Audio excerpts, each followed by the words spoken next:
Que o São Paulo perdeu mais um jogador até o fim dessa temporada.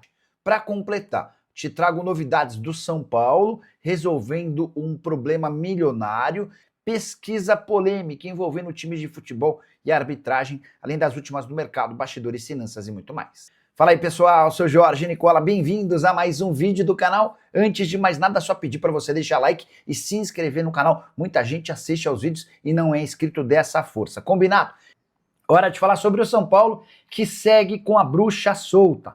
Mais um problema de um jogador que não atua na temporada. O Wendel, lateral esquerdo, 32 anos de idade, comprado no início do ano junto ao Porto, teve uma ruptura parcial da fascia plantar do pé esquerdo.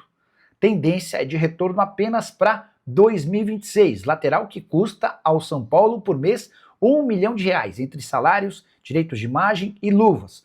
Atleta que veio de graça, até por conta disso, conseguiu um prêmio pela assinatura do contrato, que lhe assegura um dos maiores salários do elenco tricolor. E dá para dizer que a primeira temporada do Wendel é bastante decepcionante, por conta de lesões e também da disputa com o Enzo Dias. O Wendel disputou apenas 25 partidas do São Paulo, isso representa menos de 50% dos jogos. Nenhum gol e apenas 2 assistências. Atleta badalado, que chegou a jogar pela seleção brasileira, defendia o Porto antes de ser contratado. Nas últimas 5 partidas só havia sido titular em 2. A última delas, confronto contra o Grêmio, em que ele sai no comecinho, sentindo exatamente essa lesão.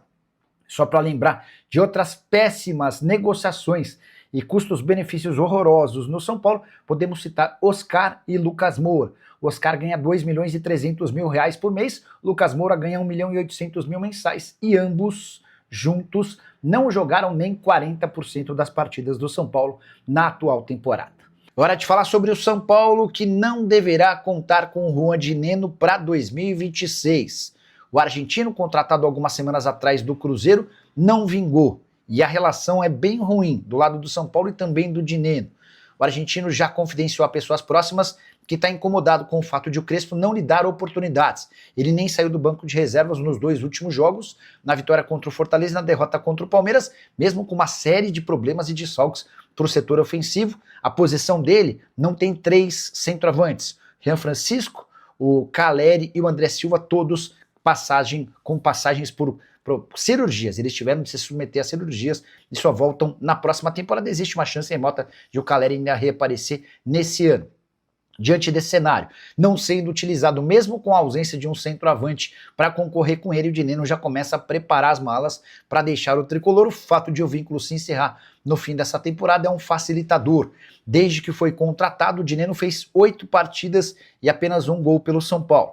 Só foi titular em 3 oportunidades. E a soma de todos os jogos em que ele esteve em ação equivale a pouco mais de 300 minutos. A pergunta que eu deixo para você, torcedor do São Paulo, vale a pena um sacrifício para renovar com o Dinenno ou adeus e muito obrigado no fim dessa temporada? Importante registrar que o Crespo já passou a ser cornetado por torcedores do tricolor. Início espetacular do Crespo, ele chega e tira o São Paulo do risco de rebaixamento para briga por vaga em Libertadores da América. No segundo momento, o São Paulo é eliminado pelo Atlético Paranaense na Copa do Brasil. No terceiro momento, é eliminado pela LDU da Libertadores. E agora são 6 derrotas nos últimos 7 jogos. Aproveitamento muito baixo e pressão em cima do treinador argentino. Não há, nesse momento, nenhum movimento pela demissão do Crespo. Mas, se o São Paulo não evoluir até o fim da temporada, o mais natural é que o Crespo não fique para o próximo ano. Tricolor que hoje é o 8º colocado no Campeonato Brasileiro com 38 pontos ganhos. E a percepção que se tem é de que o Tricolor só estará na Libertadores do ano que vem se aumentar o número de vagas. Na teoria são 6 vagas para times do Brasileirão na Libertadores, essas vagas podem aumentar. Se o campeão da Libertadores for Flamengo ou Palmeiras e se o campeão da Copa do Brasil for o Cruzeiro. Ao invés de 6 seriam 8 vagas e o Tricolor na 8ª colocação garantiria essa passagem, embora para pré-Libertadores. Só para completar, registrar que o Bahia, que é o 6º colocado hoje, tem 43 pontos, são 5 de vantagem em relação ao São Paulo. Você, torcedor tricolor, acha que o São Paulo ainda tem jeito? Use o espaço para comentários e registre a sua opinião, beleza? Hora de polêmica, a revista Exame divulgou uma pesquisa feita pela Atlas Intel, perguntando qual o time mais favorecido pela arbitragem no Brasil. Você tem alguma mínima ideia de quem ganhou? Qual time você responderia? como mais beneficiado pela arbitragem, venceu o Palmeiras. 72% das pessoas que responderam colocaram o Palmeiras como mais favorecido. O Flamengo aparece logo depois com 70% das indicações. Corinthians é o terceiro colocado com 60% dos votos. Na quarta colocação, o São Paulo, 32%. Em quinto lugar, empate entre Fluminense e Cruzeiro, 31% para cada um deles. O Internacional é o sétimo com 25%, enquanto o Botafogo e o Santos aparecem dividindo a oitava colocação com 24%. Só para completar, registrar que o Grêmio, que tem sido um dos mais prejudicados pela arbitragem no Campeonato Brasileiro desse ano, não figura entre os 8 primeiros. Você concorda, discorda? O que você pensa sobre essa lista? Já usa o espaço para comentário e registra a sua opinião, beleza? Hora de falar sobre o São Paulo com boa notícia. O tricolor conseguiu resolver uma pendência de R$1 milhão.